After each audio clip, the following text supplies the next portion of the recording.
Hyderabad paper తీసుకున్నట్టయితే ఆజ్కీ బాద్ ఇన్ని రోజులు పదవి ఉంది కదా అని ఇష్టారాజ్యంగా ఆటలాడి ఎంతో మందిని నానా ఇబ్బందులకు గురి చేసి తెలంగాణ తెచ్చిన పేరుతో నిరుద్యోగులను నిండా ముంచి ఎంతో మంది నిండు ప్రాణాలను బలి తీసుకున్నావు కదా.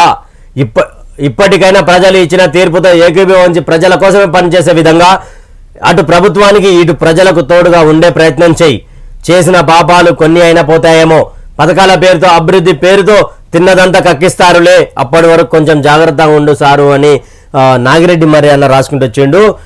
ఇప్పటికీ కూడా కేసీఆర్ మీద ప్రతి ఒక్కరూ కోపంగానే ఉన్నారు. ఎందుకంటే యువత జీవితాలు ఖరాబ్ చేసింది కాబట్టి దీంట్లో కూడా ఇష్టారాజ్యంగా రాజపరిపాలన చేసినామంటే మరొకసారి దీంట్లో బ్యానర్ ఐటంగానే టీఎస్పీఎస్సీ ప్రక్షాళన దిశగా అడుగులు. దీనిలో జెన్కో రాత పరీక్ష వాయిదా. జెన్కో రాత పరీక్షను తెలంగాణ ప్రభుత్వం వాయిదా వేసింది. ఈ నెల 17వ తేదీన జరగాల్సిన జెన్కో పరీక్షని వాయిదా వేశారు. ఇతర సంస్థల ప్రభుత్వ పోటీ పరీక్షలు ఉండడంతో జెన్కో రాత పరీక్షను వాయిదా వేయాలని ప్రభుత్వం పలువురు నిరుద్యోగులు కోరారు. అభ్యర్థులు కోరడంతో ప్రభుత్వం సానుకూలంగా స్పందించి ఈ పరీక్షను వాయిదా వేసింది. దీంతో అభ్యర్థులు హర్షం వ్యక్తం చేస్తున్నారు. ప్రభుత్వం మళ్ళీ ఓ తేదీని త్వరలోనే ప్రకటిస్తామని తెలిపింది. వివరాల కోసం సంస్థ వెబ్సైట్లో తెలియజేస్తామని పేర్కొంది.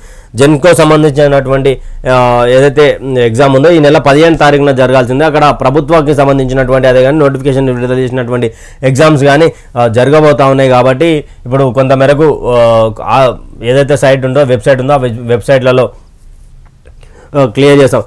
రాజీనామా తిరస్కరణ ఆమోదించినట్లు వస్తున్న వార్తలు అవాస్తవం. Public service commission chairman Janardhan Reddy resign. ఇంకా ఆమోదించని గవర్నర్ తమిళసై కోర్టులో కేసు ఉండడమే కారణమని భావన. టీఎస్పీఎస్సీ సభ్యులు కూడా రాజీనామా.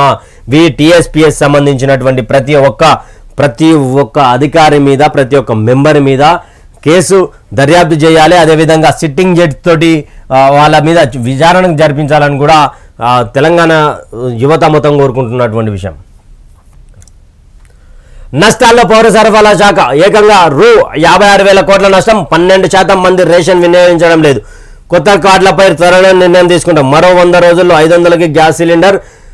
రాష్ట్రంలో ఆందోళనకరంగా అన్ని శాఖల పరిస్థితులు. పౌర సరఫరాల శాఖ సమీక్షలో మంత్రి ఉత్తమ్ కుమార్ రెడ్డి వెల్లడి. అదొక విధంగా ముఖ్యంగా మనం మాట్లాడుకోవాల్సింది ఏంటంటే 2014 తర్వాత తెలంగాణ గవర్నమెంట్ ఏర్పడిన రాష్ట్రం వచ్చిన తర్వాత మొదటి గవర్నమెంట్ ఏర్పడిన తర్వాత ఇప్పటి వరకు ఒక తెల్ల రేషన్ కార్డు అనేది ఇవ్వలేదు. ఒకవేళ ఆ రేషన్ కార్డులు ఇచ్చుకుంటా పోయి ఉంటే ఈ 56,000 కోట్ల ఆస్తుల అప్పుని దాదాపు 100 కోట్ల పైకి చేస్తుండే.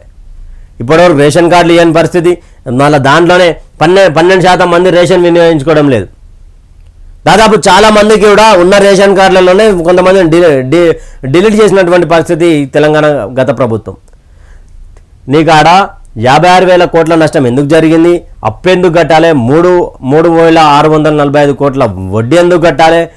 అసలు ఏంటి? అసలు అంత తికమకగా తెలంగాణ రాష్ట్రం మొత్తం గజిబిజిగా ఇప్పుడున్నటువంటి ప్రభుత్వంలో ఇరకాటంలో పెట్టి బీఆర్ఎస్ ప్రభుత్వం సైడ్ అయిందని కూడా చెప్పుకోవచ్చు. మేము గెలిచి ఉంటే ఇవన్నీ చెప్పకపోతుండే. మేము అభివృద్ధి దిశగానే మాట్లాడుతున్నాయని ఆయన కేటీఆర్ హరీష్ రావు మాట్లాడారు. ప్రశ్నించే గొంతుకలు అవుతారు ఇప్పుడు ఆయన.